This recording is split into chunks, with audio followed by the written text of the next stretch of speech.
Kalau program namanya kodok, kalau sudah masuk dalam wilayah implementasi itu namanya takdir.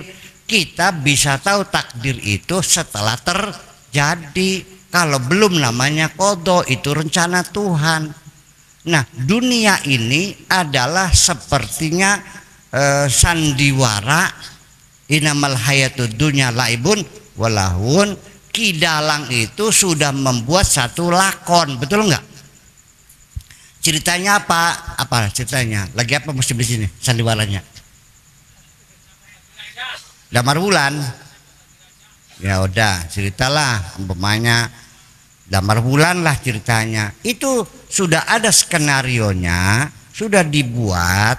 Pemainnya ada 20 orang, ada rajanya, ada permaisurinya, ada tukang pejetnya, ada semua. Kan masing-masing itu sudah dikasih peran dan dilatih, betul nggak?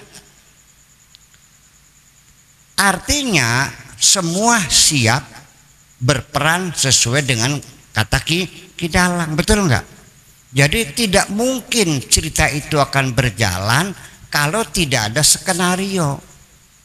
20 orang naik panggung, terus kata kidalangnya, silakan peran kamu milih masing-masing. Ya gulet akhirnya. Kehidupan ini tidak sporadis, semuanya sudah tertata rapi.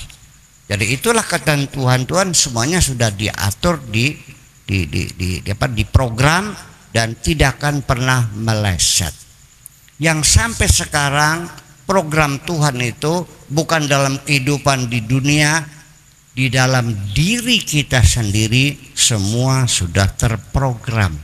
Dan kita tidak usah melibatkan diri dan tidak dilibatkan oleh Tuhan untuk mengatur.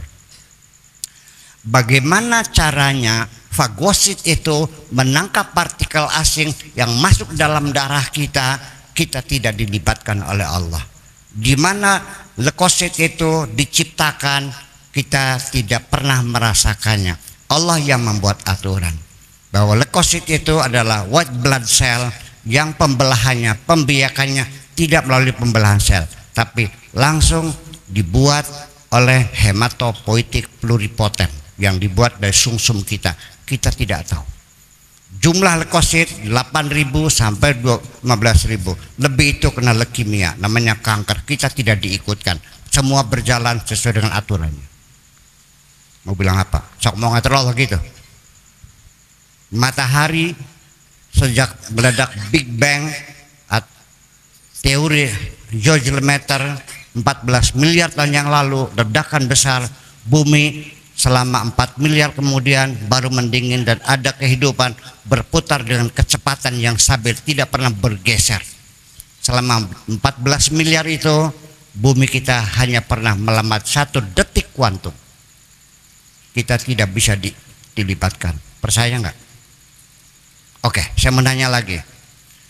Di sini ada nggak yang waktu lahir mengisi daftar formulir kehadiran di dunia? Pak Kuwo ngisi nggak? Nih, les, sok milih namanya siapa, lahirnya di mana, hari apa, jam berapa, tahun berapa, ibunya siapa, jenis kelaminnya lagi. Pernah ngisi nggak? Nggak kan?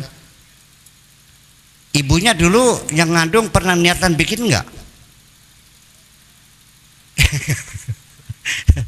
Ibu mengandung kan? Mengandung kita kan? Sok kita tanya, Bu, apa dulu ibu sengaja mau bikin saya? Enggak kok. Kita terlahir hanya akibat dari. Akibat dari apa? Oke, saya lahir di kertas maya bukan pilihan saya.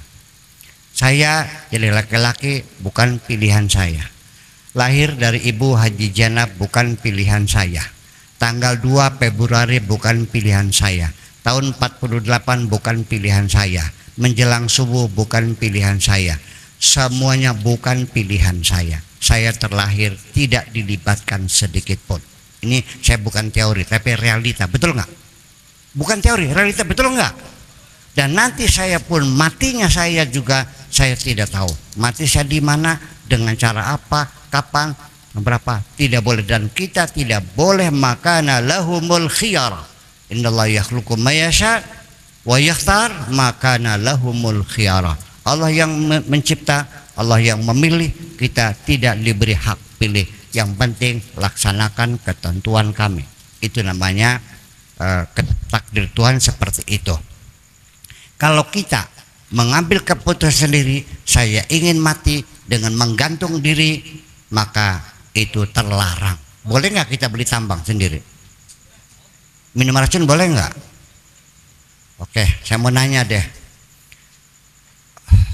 Kalau andaikan bapak-bapak dikasih penyakit kanker, mau nggak? Nggak mau.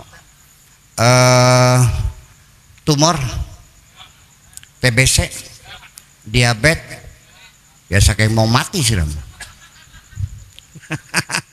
Nggak bisa, tetap mati kok. Dimana kita tidak tahu dan kita tidak boleh memilih. Selesai. Ini bukan teori tapi realita di lapangan. Kita tidak dilibatkan. Sampai berapa jumlah sel tubuh kita setiap hari, sel-sel tubuh kita 18 miliar sel yang rusak. Begitu kita tidur lelap, semua terganti dengan sel yang baru. Dan saya sekarang bukan saya dulu, ini saya yang baru, sel-sel saya sel yang baru. Waktu lahir sudah habis tuh mah, paham nggak? Dan kita tidak dilibatkan, betul nggak? Realita nggak? Nah, hanya saja orang tuh merasanya seolah-olah dia bisa berusaha, betul nggak? Begini, hati saya pengen minum, nggak, betul loh. Tenggorokan saya kering, ditransfer ke otak, diproses. Nah, hati juga informasi ini harus diminumkan.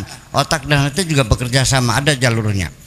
Akhirnya menggerakkan tangan saya untuk bergerak, mengambil gelas, mendekatkan ke mulut dan mulutnya ternganga, lalu mengisap.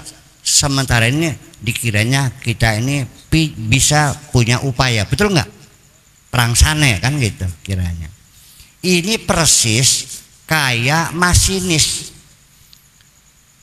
kereta dalam kota, namanya metro ya, kereta listrik tuh.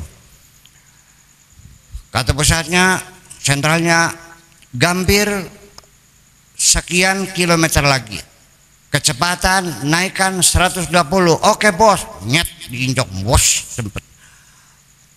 Perlintasan jalan belum tertutup, turunkan kecepatan. Oke bos, turun lagi. Seorang masinis dia beranggapan saya bisa mempercepat kereta, saya bisa memperlambat kereta, dan saya bisa menghentikan kereta. Betul nggak? Tiba-tiba trek listriknya mati. Sok injekan gasnya, jalan nggak?